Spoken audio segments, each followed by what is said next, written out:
In the name of Allah, the Compassionate and the Merciful. Hello guys. My name is Salar Delabar Qashqai, and in this video we're going to have an example about ductility damage index based seismic performance assignment of this substructure of concrete bridge. You see that, guys, in here we have substructure concrete elements and with 3 columns and 2 beams. Concrete column sections is going to be shown in here as a circular section, and also for beam we have a square section, and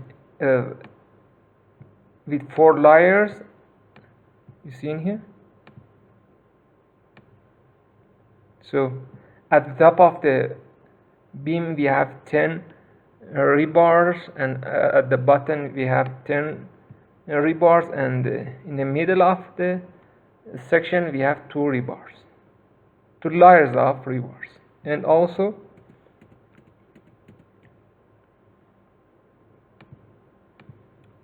we are going to model it with Opensees Pi, and you see that we have 6 elements, 18 degree of freedom, and 5 elements, and also constant map at the top of each column. Our target to evaluate the response spectrum for displacement, velocity, acceleration, and different ductility damage index. So for evaluating the response spectrum, we use this formula for finding different mass. So we defined lateral stiffness as a K effective, so it's equals to 3 multiply this formula, so it is lateral stiffness of these structures. And with definition of the period, we are going to calculate the mass of structure during the analysis. So first of all, we increase the period in this formula, and then calculating the mass for 100 iterations.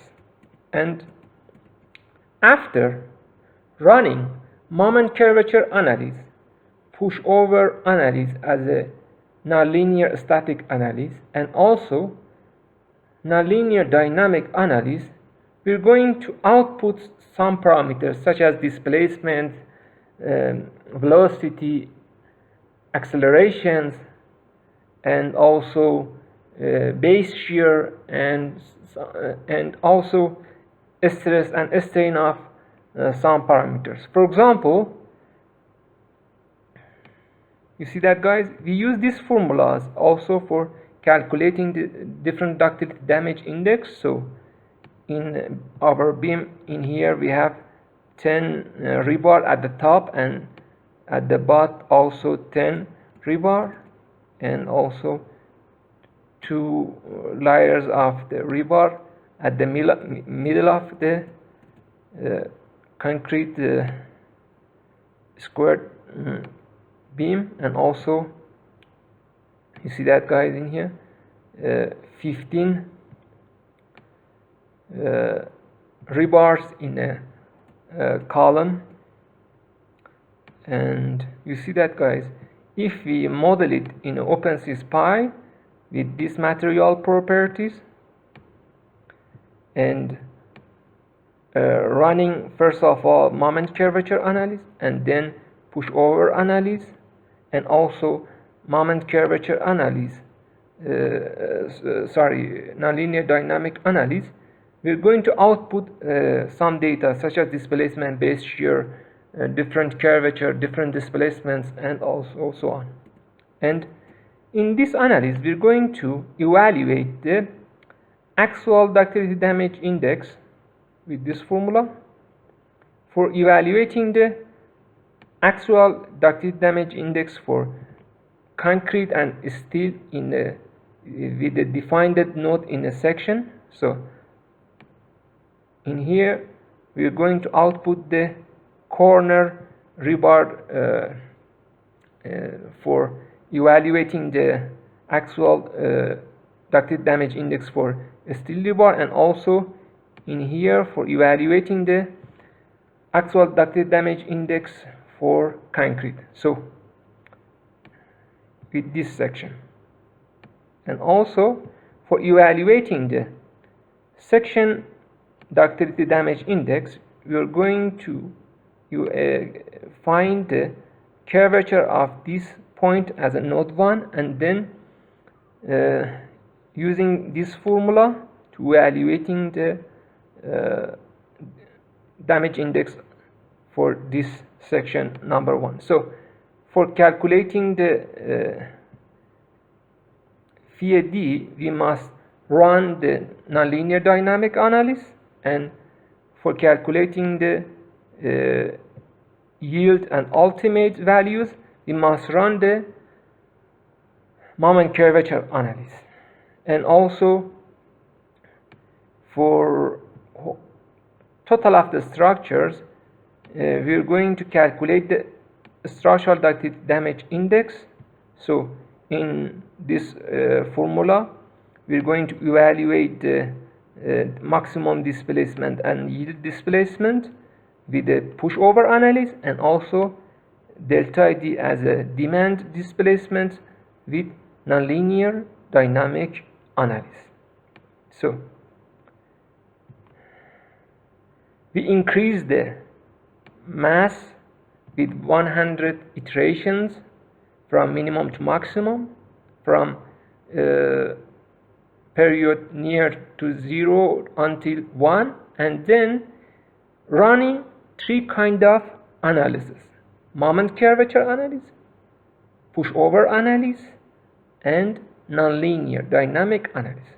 So if we run these 100 iterations, so we get some data, and then trying to output the data such as displacement, velocity, and acceleration. So you see that this displacement response spectrum, and also velocity response spectrum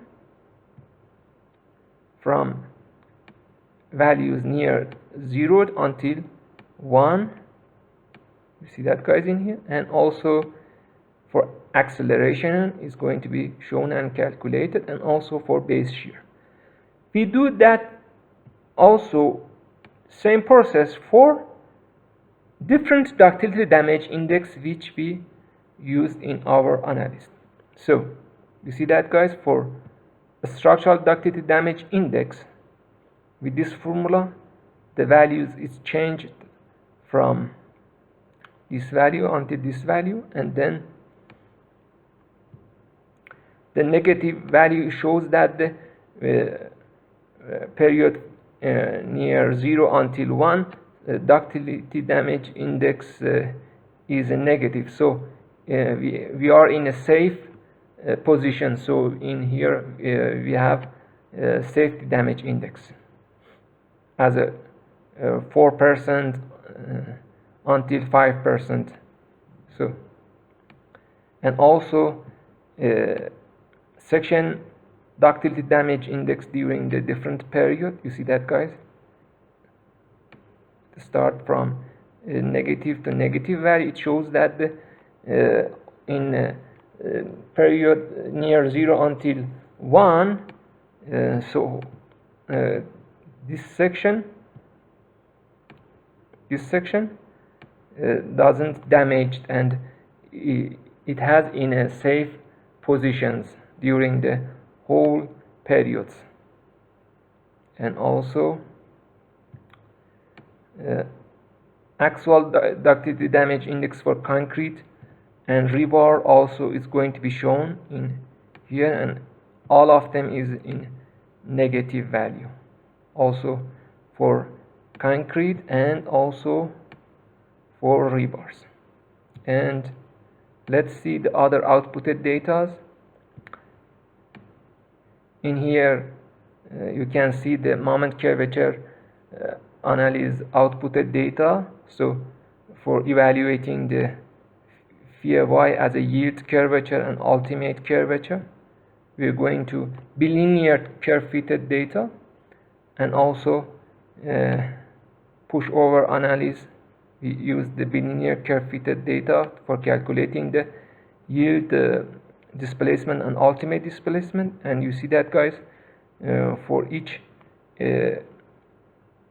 increment and each iterations, we're going to output each ductility damage index for structure and sections, and even actual ductility damage index. And you see that, guys, for 100 iterations which we did for different periods, we have different maximum PGA. And you see that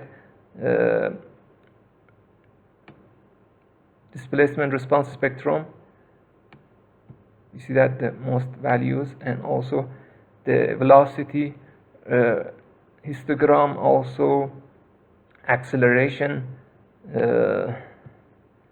histogram is going to be shown, and you see that the most values comes from this value.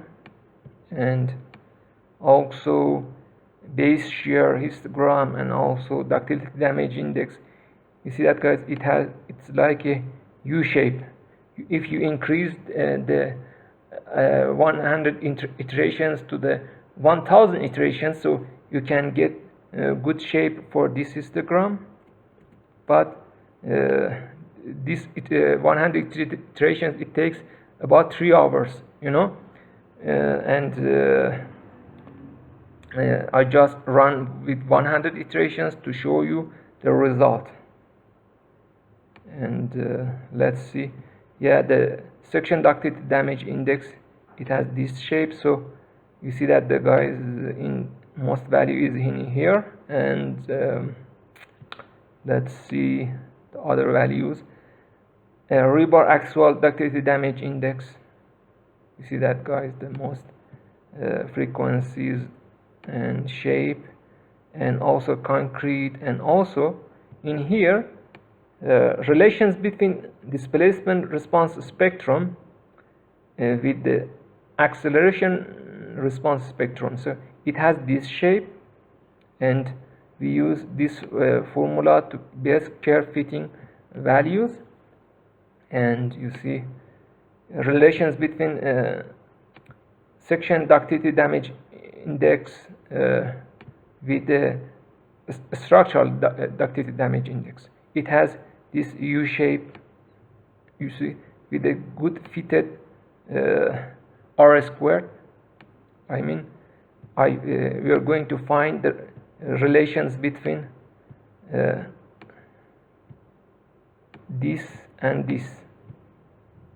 Okay, guys, it shows that it has very good fitted U-shaped relations, and also for relations between structural ductility damage index and displacement response spectrum, it has this shape. So we use this formula for evaluating the best curve fitted value.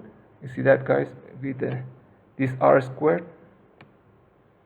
And also for section ductility damage index with the displacement response spectrum, it has this shape, and we use this curve fitted line with this good R squared value for finding the best relations between these two values. And also let's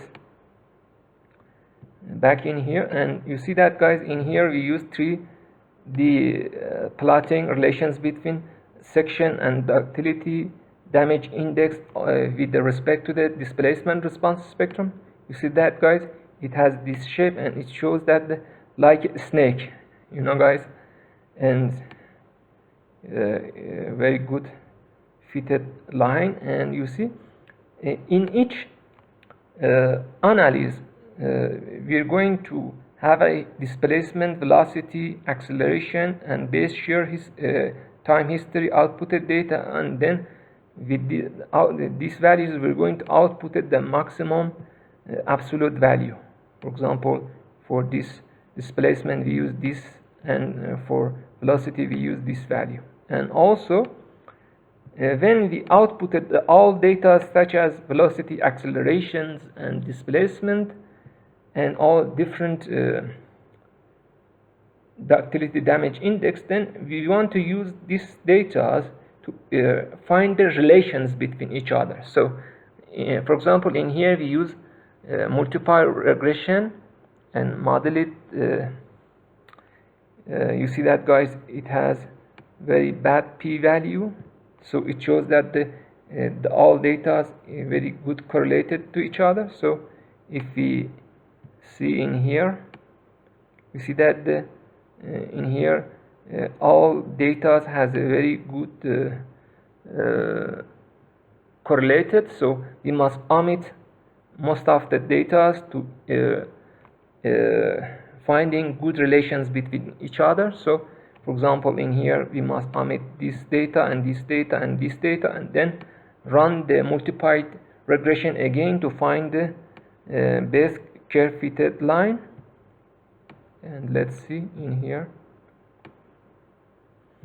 I used some methods like machine learning method, line short-term memory, LSTM method, for predicting the relations between different ductility damage index.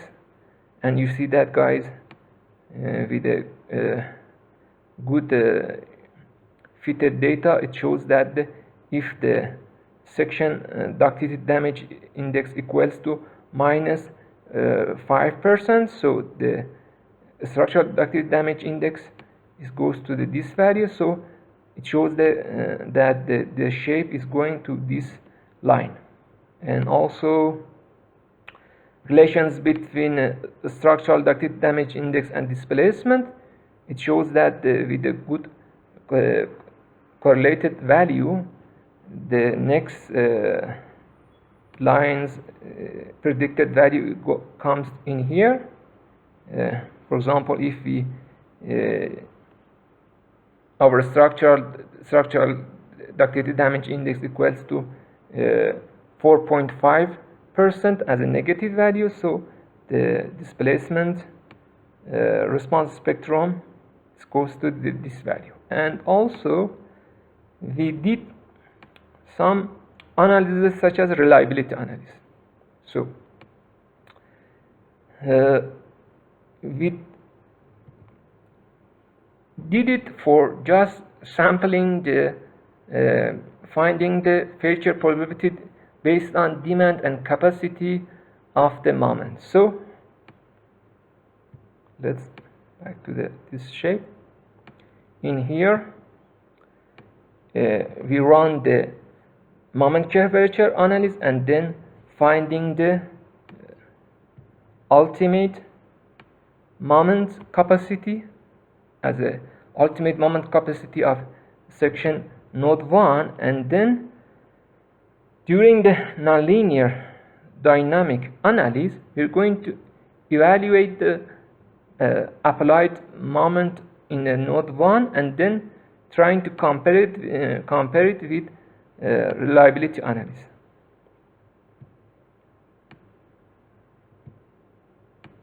So in this value, resistant moment as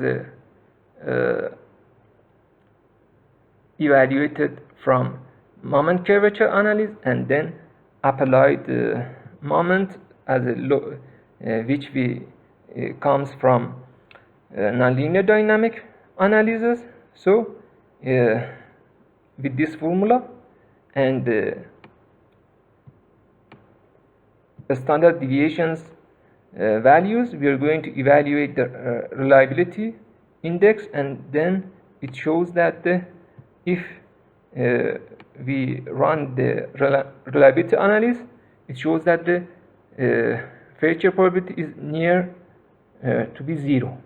But we change the data, and with 25% of the failure probability, we found the applied moment. So we changed the process. We found the failure probability equals to 25%, and then trying to find this value.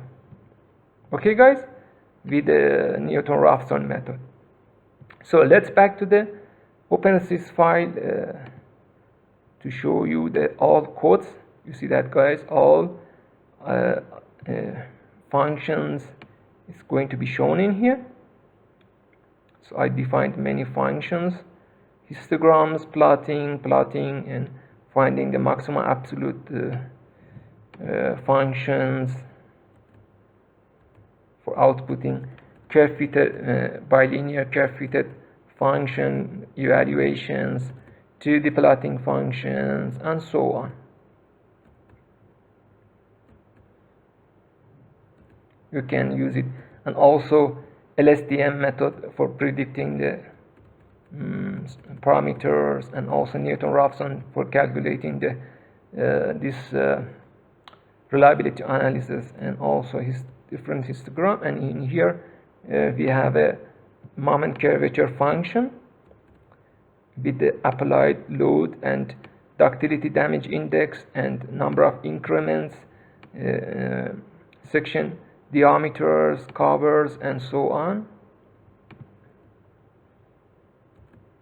You can change it with your own, and different values for concrete properties with the confinement equals to 1.3. Concrete and steel properties. Pushover analysis function with the length of column, length of beams, and different properties for definition of concrete circular section and square section for beam and column, different rebar diameters, and so on. So in here we are going to define the nodes and defining the constraints, and also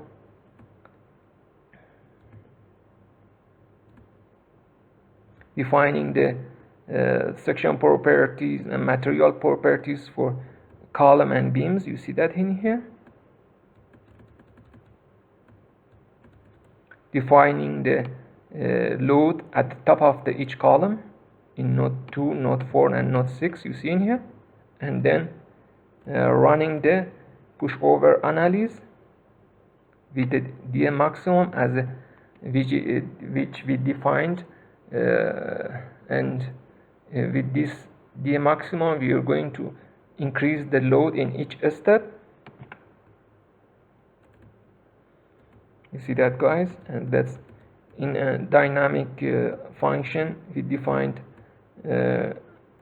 mass of a structure at the top of each column, and then with the same properties and material properties which we defined in moment curvature and pushover analysis, we are going to output some parameters such as velocity, displacement, acceleration, base shear, and also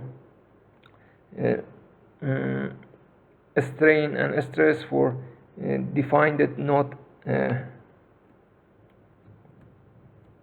We did it same in pushover analysis for outputting some data, and also you see that, guys, it is the function of nonlinear dynamic analysis. So in here we are going to define the parameters geometry of this structures, and you see length of column, length of beams, and it is the total length of the beams, and ductility ratios for moment curvature analysis, and these values for running the moment curvature analysis. Then concrete properties for column, concrete properties for beam, and also concrete compression strain, and defining the maximum for maximum pushover incremental displacement. And in here we define the E effective, EIA effective, and KA effective, which we describe it in here. I told you, I mean these values.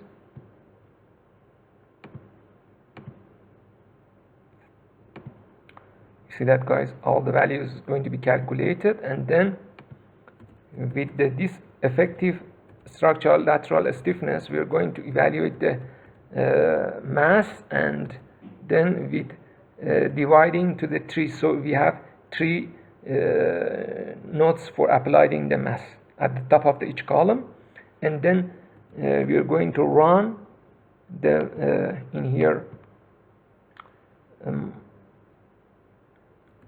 moment curvature analysis. You see that, guys? In here we're going to run the moment curvature analysis, pushover analysis, and then dynamic analysis, and each step we are going to evaluate the real period of the structure. So in here we are going to increase the period with each increments. So maximum increment, which I defined it in here, it's equals to 1. You see in here, with 100 iterations, then mass is going to be changed. But for seeing the real period of the structures, we're going to output it, and then seeing in each step analysis, and then after running 100 iterations, you see that real period is this value, and simulated period is this value. It is very near to, and you see that, for example, for increment 2, a real period of the structures is this value, but the period with the simple formula is this value. It shows very near. And then with the different mass, which in each increment is going to be changed. So moment curvature, pushover analysis, and then dynamic analysis going to be run, and then outputted some data. It takes about 3 hours, guys. It's so much time, and your computer must be high efficiency if you increase these 100 iterations to the 1000 iterations. Okay, guys? I just do for just sampling, and you see that, guys. In here we're going to load the outputted data, and defining the yield and ultimate strain for rebar and steel, for evaluating the actual ductility damage index for steel, rebar, and concrete. And you see that, guys, we're going to output it all outputted data, which comes from, let me show you the outputted data. See that, guys? All outputted data for 100 iterations comes from in here, and then we are going to load it and use the data. And in here, with each increment, we are going to evaluate the different values, such as PGD as a peak ground displacement, peak ground velocity, peak ground acceleration. You see that, guys? Base shear, which we got it from at the bottom of each column during the dynamic analysis, and then we did it the same for pushover analysis, and then in here we're going to calculate the structural ductility damage index. You see that, guys, in here? And then in here, for evaluating the structural section ductility damage index, we are going to run the moment curvature analysis outputted data such as in each increment, and then finding the bilinear curve fitted for evaluating the yield curvature and ultimate curvature, and then run it to find the section ductility damage index. And also we do the same for actual ductility damage index for concrete and steel. You see that, guys, in here? So in here we run the steel demanded strain for defined node at the corner of the beam, and we do the same for this for concrete strain, and also outputting the data, and also trying to output the ultimate moment which we got from nonlinear dynamic analysis in here, and then outputted data for from moment curvature analysis, and then trying to show it in here. You see that, guys, in here for 100 iterations. All outputted data text file is going to be run, then use this data. So different velocity response spectrum, accelerations, displacement is going to be shown in here, which we showed in before, and also structural and section ductility damage index. It's going to be run with this function and shown in here. Ratios between dynamic and pushover base shear analysis is going to be shown in here for displacement and base shear, and also different histogram which I showed you before.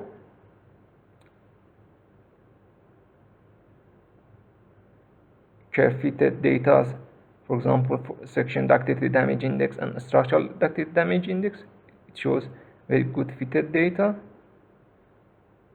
and also this value as a section ductility damage index and displacement response spectrum values, and in here plotting the 3D values, and in here we are going to just showing the curvature ductility damage index based on the last analysis data.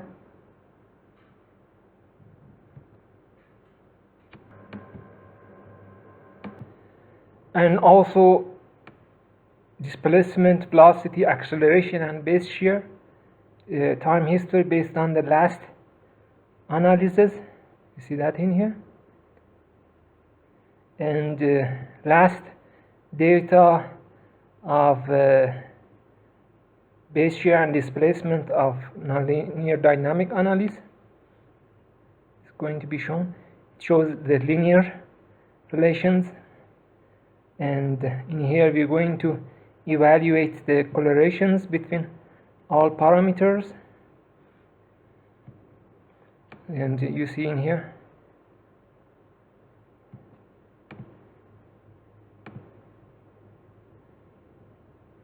so you must run it again, sorry, and you see the multiplier regression relations.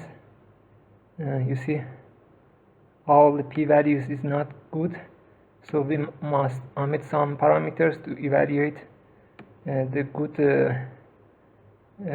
linear relations. And also in here we're going to use the machine learning method to evaluate the next predicted value which we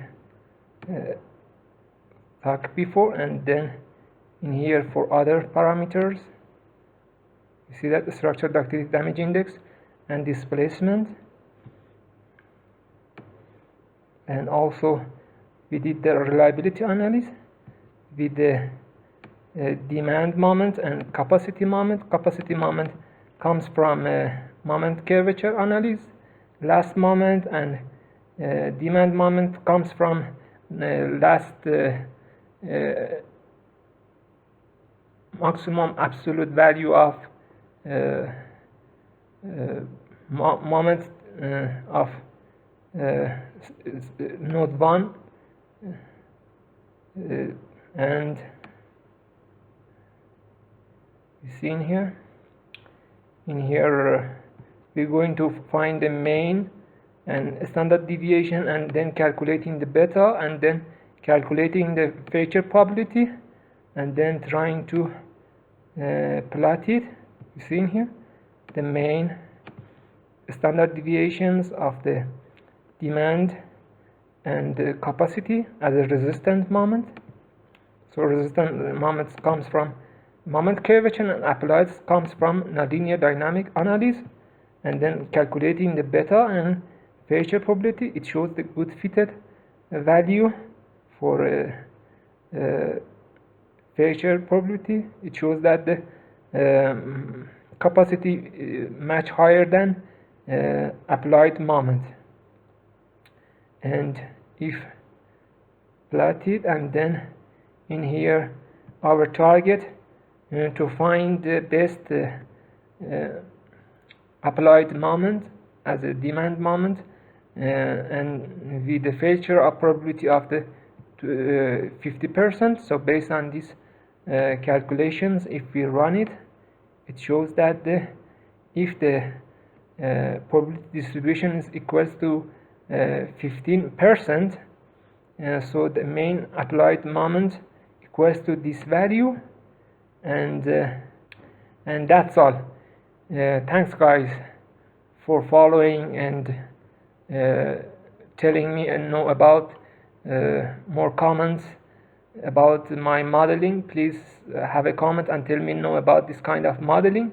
This video which I prepared, it is just for educational purpose. God bless you guys. Bye.